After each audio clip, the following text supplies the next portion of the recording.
여호와께서 모세에게 이르시되 볼지어다 내가 너를 바로에게 신같이 되게 하였은즉 내 형 아론은 내 대언자가 되리니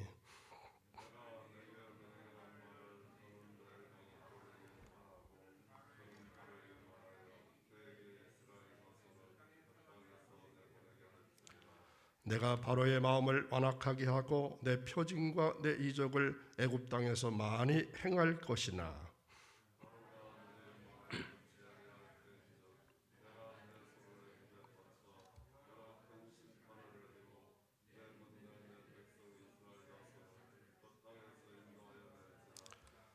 내가 내 손을 애굽에 펴서 이스라엘 자손을 그 땅에서 인도하여 낼 때에야 애굽 사람이 나를 여호와인 줄 알리라 하시매 모세와 아론이 여호와께서 자기들에게 명령하신 대로 곧 그대로 행하였더라.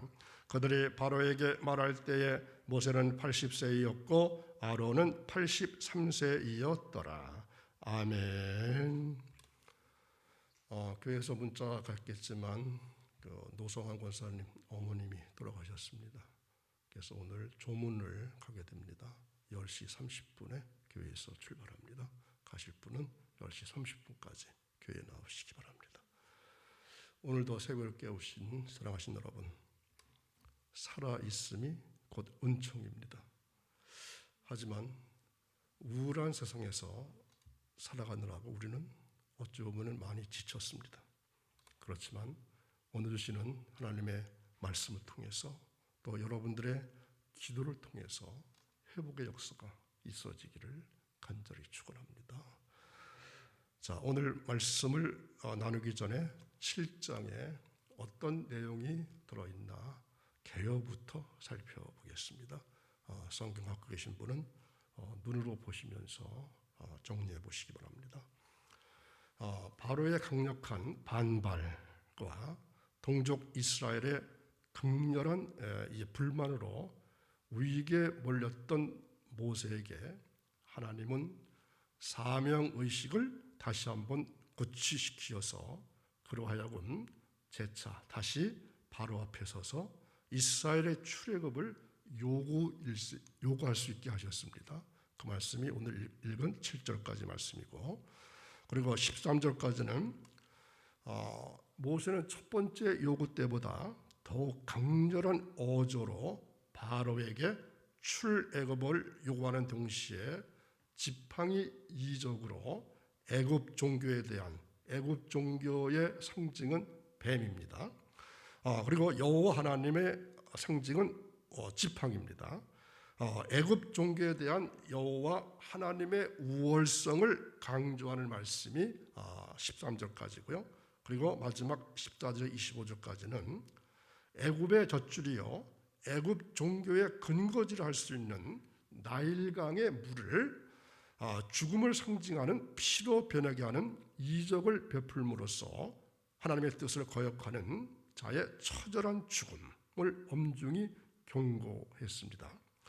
이와 같이 하나님을 거역하고 계속해서 자신의 불의함을 고수하는 자에게는 오직 처절한 죽음만이 주어질 뿐입니다. 왜냐하면 하나님만이 온 세상의 생명을 주관하시는 만유의 주가 되시기 때문입니다. 그래서 전체 7장의 개요는 출애굽에 대한 두 번째 요구, 그리고 첫 번째 재앙인 피재앙의 말씀이고, 오늘 제목은 출애굽에 대한 두 번째 요구에 관한 말씀을 나눌까 합니다.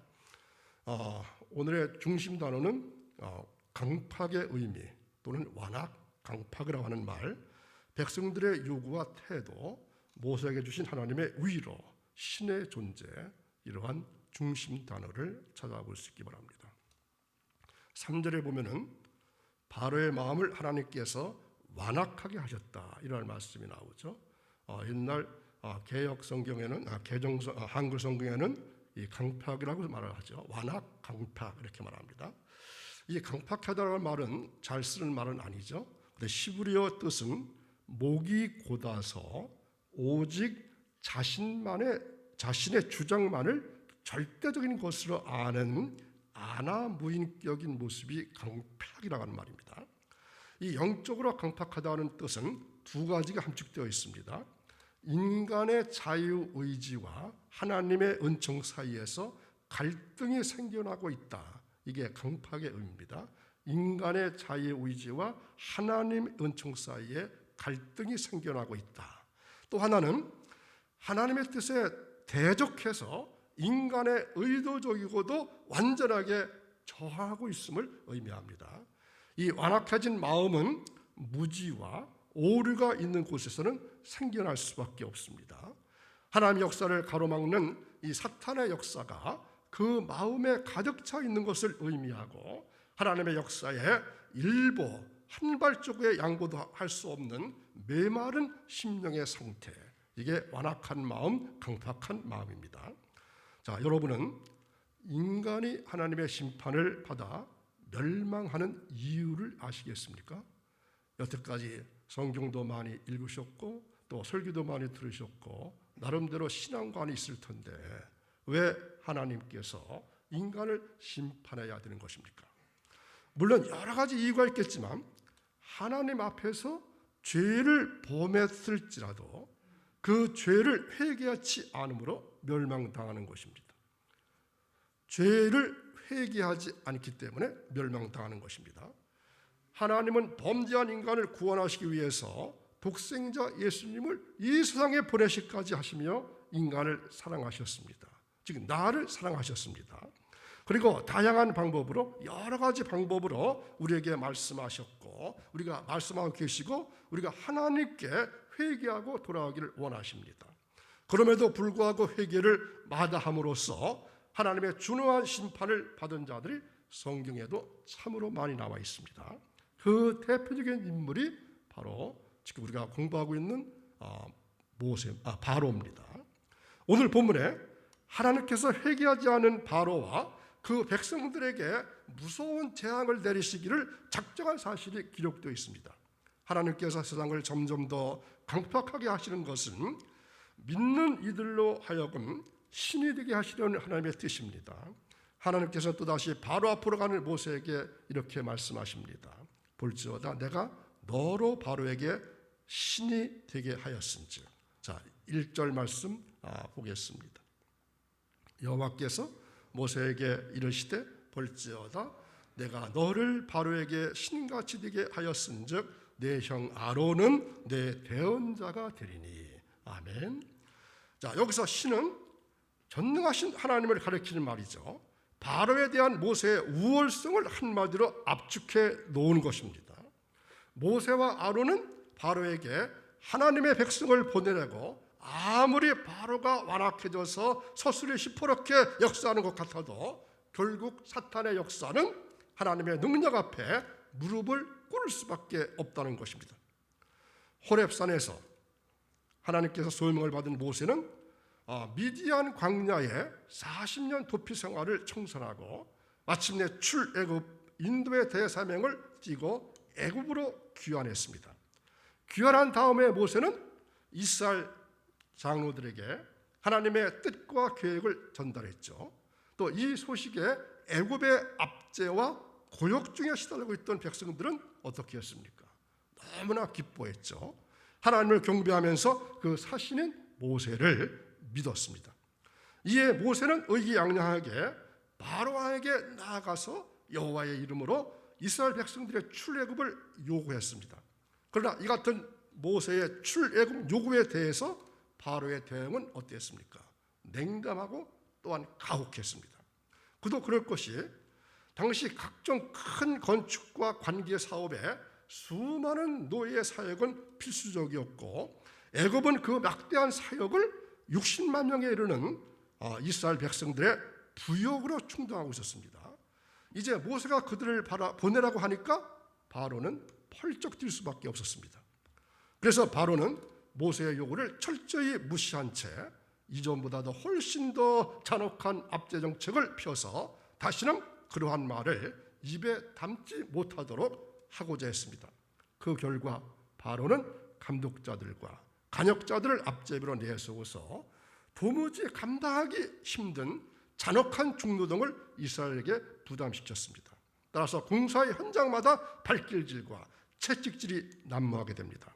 그래서 이스라엘 백성들은 바로를 경넉케 한 모세를 원망하기 시작했고, 이에 모세까지 상심해서 하나님께 부르짖고 매달리게 됩니다. 이 같은 모세의 간구에 하나님께서는 바로의 완악함이 필연적임을 말씀하시면서 그종 모세를 위로하고 격려하셨습니다. 이 바로의 완악함과 이스라엘 백성들의 원망으로 모세는 시리에 빠져 있습니다. 하나님은 다시 모세의 찢어진 부분들을 붙이고 고장난 부분들을 수선하고 구겨진 부분들을 다림질해서 희망을 주시고 새 인물을 부여하십니다. 자, 이 말씀 한번 새겨 들어보시기 바랍니다.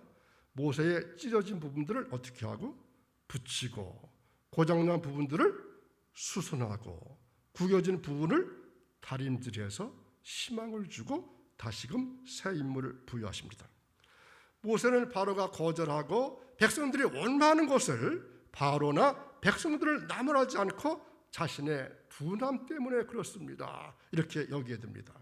바로가 너무 독해서 난 안 가겠습니다, 백성들이 못돼 먹어서 안 가겠습니다, 이렇게 하지 않았습니다.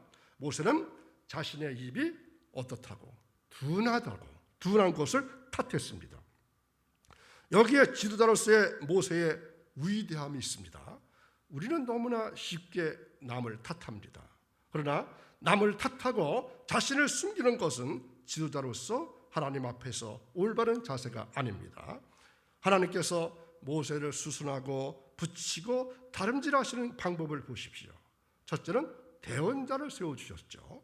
둘째는 하나님의 손을 애굽에 더하고 이스라엘 백성들을 이끌어내겠다는 것입니다. 이 말씀이 우리를 수선하고 우리의 상한 마음을 붙이고 다림질하시는 오늘의 메시지로 받으시기를 바랍니다. 바로는 이스라엘 백성들에게 신처럼 군림했다고 했습니다. 이에 대해서 하나님은 모세를 바로에게 신처럼 되게 하십니다. 바로는 그 당시에 백성들에게 신으로 자처했습니다. 초인적인 힘을 발동했습니다. 하늘을 찌를 듯한 권세를 가지고 있었습니다.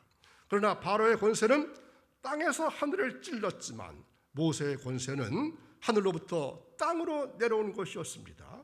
바로의 권세는 땅에서 하늘을 찔렀지만 모세의 권세는 하늘로부터 땅으로 내려오는 것입니다. 모세가 신과 같은 존재가 되어서 바로를 압도할 것을 예고하시는 것입니다. 이 사실이 바로에게는 절망이고 모세에게는 소망입니다. 언약의 근거에서 다시금 뜨거운 사명감을 심어주셨습니다. 뿐만 아니라 여호와의 큰 재앙으로 인해서 바로가 결국 무릎을 꿇고 말 것과 그 결과 이스라엘이 당당하게 출애굽할 것과 또한 그로 말미암아 이스라엘 하나님 여호와의 이름이 열방에 널리 떨쳐질 것을 알려주셨습니다.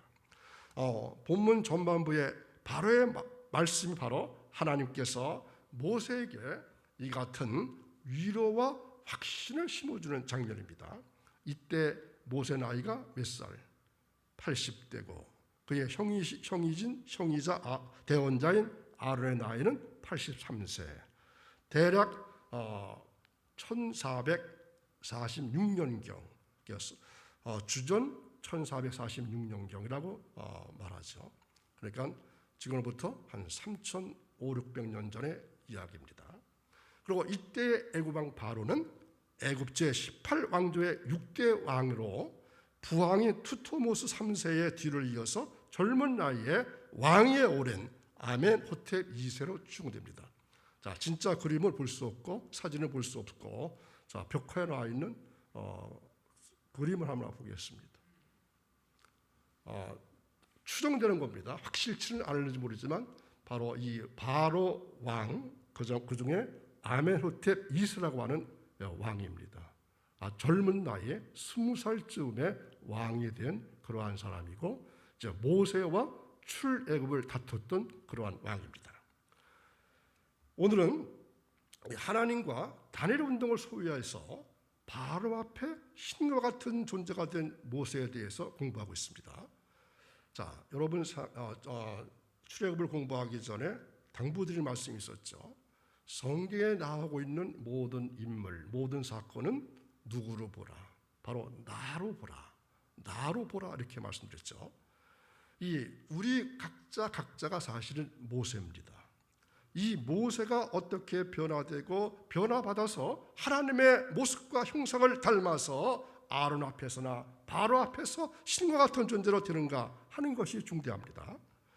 하나님은 모세를 신으로 삼아서 바로 앞에 세우실 작정이었습니다. 여호와 하나님께서 모세를 바로 앞에서 신이 되게 하셨다고 하셨습니다. 얼마나 하나님을 닮아갔으면, 애굽의 요소를 어떻게 다 뽑아갔으면 하나님과 단이 되어서 바로의 신이 되게 하셨을까요? 이처럼 하나님 앞에서 나를 고쳐가고 만들어 간다면 하나님은 나로 하여금 이방인들 앞에서 신과 같은 존재로 만드실 것입니다. 아브라함의 종 엘리에셀이 아브라함과 단이 되었던 것 같이 모세도 하나님과 단이 되어 있었기 때문에 하나님은 모세를 신으로 삼아서 하나님의 시중꾼의 완장을 채워주셨습니다. 모세가 하나님 앞에서 인정을 받은 것은 하나님과 단위를 이루었던 까닭입니다. 모세는 하나님께서 부르셨을 때 못한다, 할 수 없다, 실력 없다, 자격 없다고 하면서 이리 핑계 저리 핑계하고 사뭇 거절한 바가 있었습니다. 왜 그랬을까요? 하나님의 시중꾼 노릇이 어떤 길이 됨을 잘 알고 있기 때문입니다. 바로 앞에 서야 하고 손해 나고 위험이 따른다 할지라도 죽음이 있다 할지라도 그 길을 걷지 않으면 안 되는 그러한 길임을 알았기 때문입니다. 뿐만 아니라 이스라엘 백성의 질시와 멸시천대 골육지층 간의 방해, 비협조, 몰리의 등도 견디기 어려운 일일 것입니다. 그런데 애굽의 요소를 뽑아버리고 또 뽑아서 40년을 뽑다 보니까 이제는 하나님과 단일이 된 것입니다. 하나가 된 것입니다. 즉 하나님의 심정이 모세의 심정이 된 것입니다. 모세는 하나님께서 주신 말씀을 받아서 그대로 아론에게 주었고, 아론은 모세로부터 받은 말씀을 이스라엘 백성과 바로에게 전해 주었습니다. 자, 우리 교회도 가정도 이렇게 되어야 질서가 생기고 차소가 생기고 순서가 지켜지게 됩니다. 거룩한 주님의 날 주실 말씀을 나만 간직하는 것이 아니라 누구에게 전달해야? 자녀들에게 전달하고 가족들에게 전달하고 속회가 시작되면 속회 구성원들에게 전달하고 선교회 때는 선교회 구성원들에게 전하고 이게 단일되고 하는 모습입니다. 하나님께서 바로의 마음을 강팍하게 하셨습니다. 강팍하기라는 말은 어떤 마음입니까? 굳어진 마음입니다. 완전히 말라서 수분도 하나도 없는 완악하고 완고한 마음, 고집센 마음이라 볼 수 있습니다.